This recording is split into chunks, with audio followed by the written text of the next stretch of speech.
신짜오빵!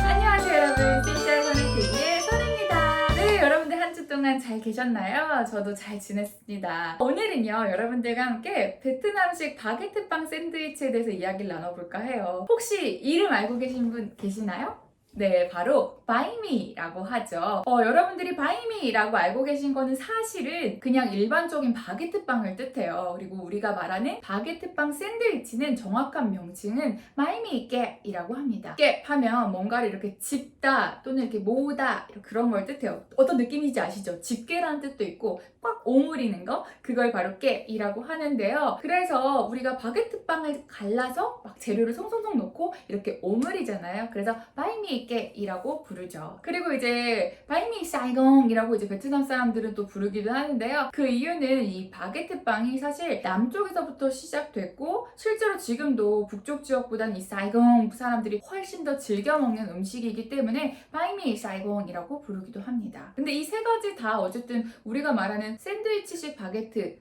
바게트빵 샌드위치를 말하는 거기 때문에 그 어떤 걸 쓰셔도 돼요. 제가 정확한 명칭은 하나하나 알려드렸지만 바이미라고 해도 그냥 베트남 사람들도 일반적으로 그렇게 알아듣거든요. 오죽하면 이 바이미가 원래는 그냥 바게트빵을 말하는 거였는데 이 바게트빵 샌드위치를 가리키기도 하잖아요. 그래서 사람들이 그냥 아무것도 없는 바게트빵만 주세요 라고 할 때는 바이미 컴이라고 부르기도 해요. 컴은 없다잖아요. 그쵸? 그러니까 없는 바게트빵이라고 해서 바이미 컴이라고 부르기도 한답니다. 재밌지 않나요? 어쨌든 이렇게 이름에 대해서도 한번 알아봤고요. 제가 이 자료 조사를 하다 보니까 이 바이미에 대한 자료가 굉장히 많더라고요. 그래서 사실 이 자료를 추리는데 되게 많은 시간이 걸렸어요. 제가 인스타에도 막 이렇게 사진 올려놓고 그랬었는데 그래서 제가 자료 조사를 하고 느낀 건요. 이 베트남 사람들한테 이 바이미라는 건 단순한 길거리 음식이 아니다. 그들의 삶 속에 정말 녹아있고 역사와 함께 해왔다는 거를 저는 딱 느꼈거든요. 150년 동안 서민들과 함께 해왔다고 해요. 그래서 가격도 굉장히 저렴한 것도 저렴하지만 정말 맛도 영양도 굉장히 풍부하고 그리고 정말 가장 큰 장점은 그거 같아요. 저도 유학 시절에 많이 먹었는데 그냥 간단하게 때울 수 있다는 거죠. 도서관 같은 데서도 베트남은 사실 지금도 그럴 거예요. 호치민 대학교 이제 인문사회과학대학교 밑에 야외 도서관이 있어요. 근데 거기서 점심을 때우면서 공부를 많이 했거든요. 근데 막 이렇게 고추장스럽게 젓가락 같은 거 들고 먹기 힘들잖아요. 그럴 때 그냥 바게트빵 샌드위치 하나 이렇게 물고 커피 한잔 하면서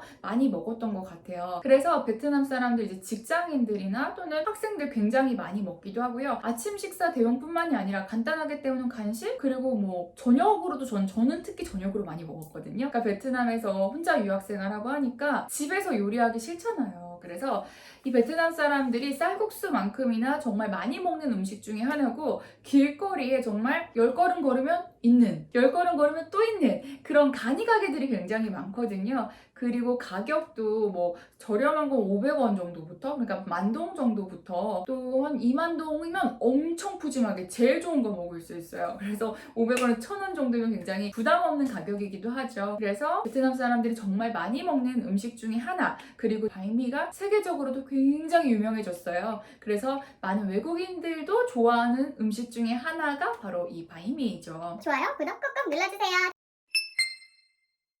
네, 제가 이번에 설명드릴 거는 이제 바이미가 그럼 어떻게 만들어지는지에 대해서 한번 말씀을 드릴 텐데 바이미 같은 경우에는 여러분들 좀 예상되시죠? 어떻게 만들어지는지. 먼저 바이미 컴이라고 해서 아무것도 없는 바게트빵을 가르죠. 반으로 뚝 갈라서 그 안에 처음에는요 빠떼라고 하는 뭔가 어떤 느낌이죠? 뭔가 프랑스어 같은 봉주르 그죠? 빠떼를 안에 이렇게 풀어서 넣어줘요. 이 빠떼는 뭐냐면요 돼지 간을 으깬 거예요. 그리고 그 안에 역시나 마요네즈 소스를 또 이렇게 뿌려주는 거예요. 그래서 이제 안쪽에 펴 바른다고 하나요? 그러니까 빵을 딱 갈라서 하얀 부분이 나오잖아요. 거기에 골고루 다 펴 발라주시는 거예요. 그리고 나서 여러분들이 이제 주 재료를 선택을 하셔야 돼요. 주 재료가 굉장히 많죠. 돼지고기 구운 것도 있고 그리고 돼지고기를 미트볼처럼 만들어서 토마토 소스에 버무린 것도 있고요. 그리고 우리나라 족발고기처럼 쫀득쫀득한 돼지고기도 있고요. 그리고 베트남식 소세지 짜도 있어요. 그리고 저 같은 경우는 이 짜랑 옵라 아시나요? 후라이거든요. 계란 후라이. 그래서 짜랑 옵라 해달라고 많이 말했거든요. 그게 또 제 입맛에 가장 맞기도 했고요. 그래서 이 옵라 계란 후라이를 넣기도 하고 저는 한 번도 시도해본 적 없는데 이 통조림 안에 든 생선 있어요. 정어리 고기라고 하더라고요. 그 생선을 넣어서 만든 바게트빵도 있고요. 또는 여러분들이 또 선택하실 수 있는 게 닭고기 그리고 오리고기도 있고, 오리고기는 뭐 두는 곳이 흔치는 않지만 그 바게트 빵을 파는 전문점이 있기도 해요. 그래서 어쨌든 주재료는 굉장히 풍부한 편이고 여러분들의 취향에 맞게 하나씩 넣어달라고 해도 되고요. 그리고 좀 재료가 여러 개, 막 3, 4개 한꺼번에 어울릴 만한 거 넣어달라고 하셔도 돼요. 그리고 나서 마지막으로 소스를 선택해야 되죠. 꼭 마치 이거 서브웨땡 그런 거 같죠, 그쵸? 그러니까 서브웨땡처럼 뭔가 이렇게 체계적으로 확 많진 않은데 여러분들이 아주머니한테 요구하는 대로 맛을 낼 수 있는 게 또 베트남식 바이미이기도 하거든요. 그래서 소스를 또 어쨌든 선택을 해야 되는데 기본적으로 간장이랑 그리고 칠리 소스는 꼭 들어가요. 저번 시간에 우리 칠리 소스 광고 함께 하셨잖아요. 그때 그랬죠. 이거 등어 찐수 기억나시나요?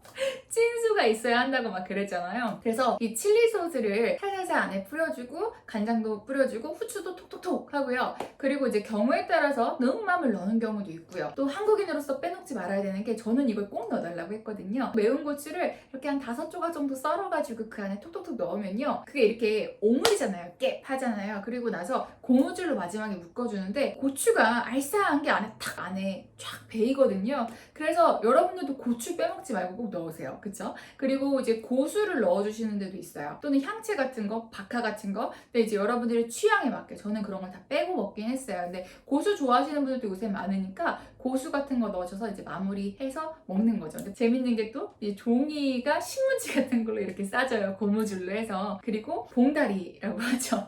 비닐봉지에 넣어주시는데 그 봉지도 약간 우리나라의 그런 위생팩 같은 개념이 아니라 약간 특유의 비닐 냄새가 나는 핑크 색깔이나 약간 보라 색깔 이런 색깔이 있는 그런 봉지에 넣어주죠. 그래서 이렇게 달랑달랑 들고 저는 집에 왔던 기억이 나는데 어쨌든 여러분들도 그 맛이 있어요. 그 길거리 음식만의 맛. 그래서 이제 와서 먹는다든지 아니면 그 가판대에서 커피 시켜서 먹기도 하고요. 그래서 다음 시간에 제가 글쎄요 재료 공수를 다 할 수 있을지는 모르겠어요. 그렇지만 어쨌든 최대한 베트남에서 먹었던 그 맛을 살려서 물론 바게트빵 자체가 조금 맛이 다르겠지만 어쨌든 다음 시간에 한번 만들어 보도록 하겠습니다.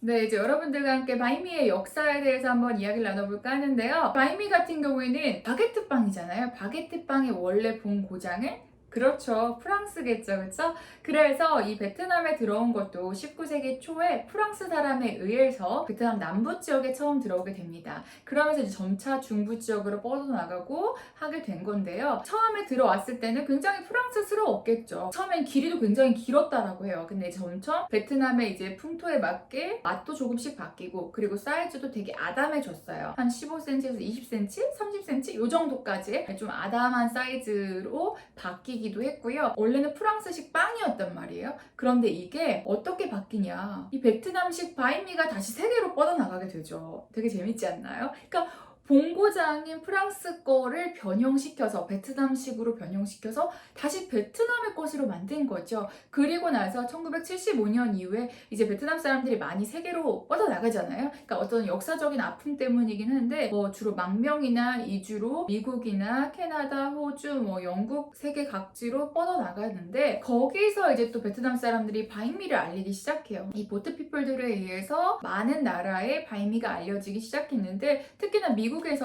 리스 샌드위치라고 해서 되게 유명하더라고요. 근데 거기에서 베트남식 바이미와 카페스랑 연유 커피가 굉장히 유명해져서 미국 전역에 알리는 그런 계기가 됐다라고도 해요. 네, 여러분들 오늘은 저와 함께 이 베트남식 바게트빵 바이미에 대해서 함께 보셨는데요. 오늘도 좋은 하루 되세요. 아시겠죠? 좋아요, 구독도 잊지 말고 좋아요, 구독 꾹꾹 눌러주세요. xin cảm các bạn, hẹn gặp lại.